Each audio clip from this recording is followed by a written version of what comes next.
नमस्कार दोस्तों, आज हम एक प्रैक्टिकल करने जा रहे हैं जिसका काम है to determine the frequency of AC mains with a sonometer. उसके लिए जो एपरेटस रिक्वायर्ड है, एक सोनोमीटर, एक set of tuning fork, 0.5 kilogram hanger, 0.5 kilogram slotted weight, an electromagnet with step down transformer, clamp, stand, rubber pad, paper rider और metre scale.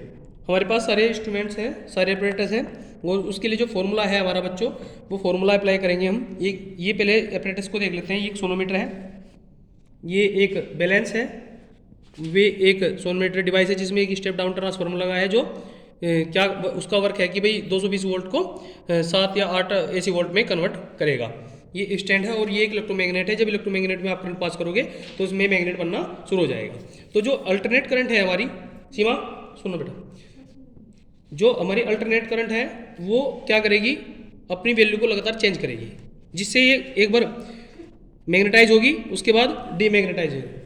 ये क्या होगी बेटा, एक बार मैग्नेटाइज होगी, दूसरी बार क्या होगी, डीमैग्नेटाइज। तो ये वायर को अप डाउन ऐसे करेगा जिससे वायर में वाइब्रेशन क्रिएट होगी। तो जहाँ पे मैक्सिमम सबसे ज़्यादा वाइब्रेशन होगा वो कंडीशन रेजोनेंस की कंडीशन होगी। उसी कंडीशन का यूज़ करके हम उस एसी मेंस की फ्रीक्वेंसी को फाइंड आउट करेंगे। तो हमें वो कंडीशन नोट करनी है जहाँ पे वो एसी मेंस मैक्सिमम वाइब्रेशन दे रहा है। ठीक है, तो उसके लिए फॉर्मूला क्या है, nu equals to 1/12 under root T upon M. तो न्यू क्या है, फ्रीक्वेंसी, टी क्या है, टेंशन इन स्टेयरिंग, एम क्या मास पर unit length of the wire, L क्या length of the wire between two edges. तो हम मास पर यूनिट लेंथ निकालेंगे बच्चों। मास पर यूनिट लेंथ क्या निकालेंगे, जो हमारा इसका मास आया है बच्चों वो हमारा 8.87 ग्राम आया है, और जो वायर की लेंथ है वो बच्चों हमारी 156 सेंटीमीटर है। तो दोनों को डिवाइड कर दो तो मास पर यूनिट लेंथ कितना आ जाएगा बच्चों, मास पर यूनिट लेंथ हमारा स्मॉल एम से डिनोटेट करूंगा, capital M upon L equals to 8.87 gram upon 156 centimetre. तो बच्चों जो मास पर यूनिट लेंथ आया हमारा 0.0057 किलोग्राम पर मीटर क्यूब, वो सॉरी किलोग्राम पर मीटर आया है। ठीक है, तो हमने मास पर यूनिट लेंथ निकाल लिया। अब हमें एल की जरूरत है जो हमें यहाँ पे निकालनी है। तो जो वेट हम लगाएंगे वे वेट है हमारे यहाँ पे वेट शो है, इसमें से कुछ वेट निकाल देता हूँ मैं, क्योंकि हमें 5 किलोग्राम ही वेट चाहिए ओनली। प्रत्येक का जो 0.5 किलोग्राम मास है, हर एक फ्लोटेड वेट का कितना मास है बच्चों, 0.5 किलोग्राम। तो बच्चों रेडी करते हैं, ऐसी मेन सप्लाई दो बच्चों। हमने सप्लाई दिया तो स्टार्टिंग में हम रीडिंग लेते हैं बच्चों। वो कंडीशन नोट करनी है जहाँ पे एसी में मैक्सिमम वाइब्रेशन होगा।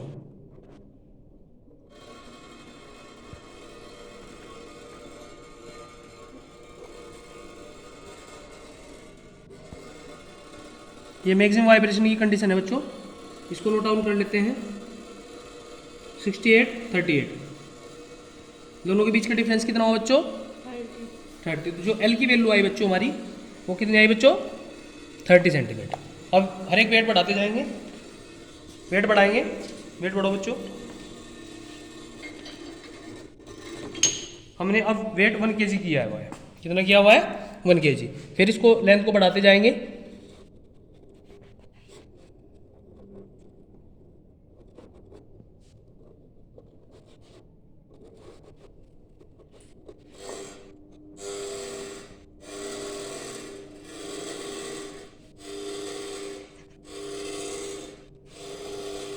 दूसरी रीडिंग बच्चों 74 और 24 के बीच आई हुई है।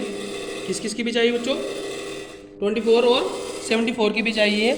इनको भी नोट डाउन कर लेंगे। ये 40 के समथिंग बनी बच्चों हमारी रीडिंग। फिर एक और वेट बढ़ाते हैं बच्चों, इसको भी नोट डाउन कर लेंगे।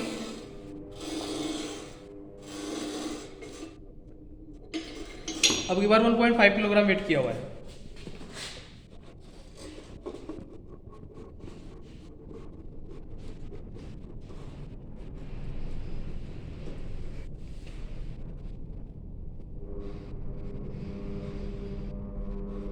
इस रीडिंग को भी नोट कर लेंगे बच्चों। ये हमारी 8 और 92 की समथिंग रीडिंग आई हुई है। इस प्रकार बच्चों हमने इंक्रीजिंग ऑर्डर में रीडिंग नोट की 30, 44, 55, 62। वेट उनके रेस्पेक्ट में वेट जो लिए हैं 3.5 लिया है, 2 किलोग्राम लिया हुआ है, सॉरी 2 किलोग्राम लिया है, 1.5 किलोग्राम लिया है और 1 किलोग्राम लिया है। अब स्टूडेंट हम डिक्रीजिंग ऑर्डर में यहीं से ही स्टार्ट करेंगे। इस पर 2 किलोग्राम का वेट लगा हुआ है और जो इसकी डिस्टेंस है बच्चों वो 16 इधर 80, 16 80 डिफरेंस करना बच्चों, 16 80 64। तो इसकी जो रीडिंग आई डिक्रीजिंग ऑर्डर में 64 आई है। अब एक वेट माइनस करेंगे इसमें, उसकी रीडिंग इनमें काफ़ी डिफरेंस नहीं आना चाहिए, इसकी समथिंग आनी चाहिए बच्चों।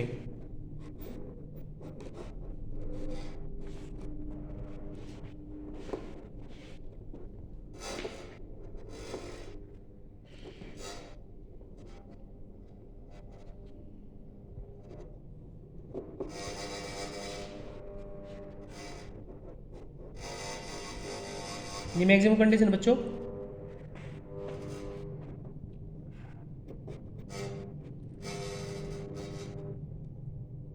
23 और 64,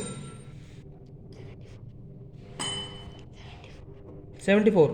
कितने बच्चों को माइनस करें बताना, 21। तो बच्चों हमारी दूसरी रीडिंग आई 54। ओके बच्चों, माइनस करते हैं बच्चों और 1 किलोग्राम वेट पे रीडिंग को मेजर करेंगे और फिर से डिस्टेंस को घटाते जाते हैं। दूसरी रीडिंग जो आई वो 28 और 73 के बीच आई है बच्चों। तो इन दोनों का डिफरेंस करके जो हुआ हमारा वो 55 है। अब एक और वेट को माइनस करके चलते हैं।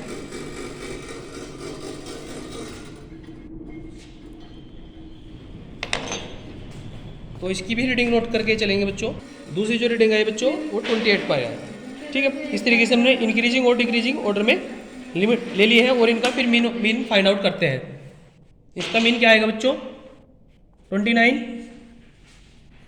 इनका मीन 44.5, इनका 54.5 और इनका बच्चों 63। इस तरीके से हमने रीडिंग फाइंड आउट कर ली और अब हम किसको कैलकुलेट करेंगे, फ्रीक्वेंसी को कैलकुलेट करेंगे।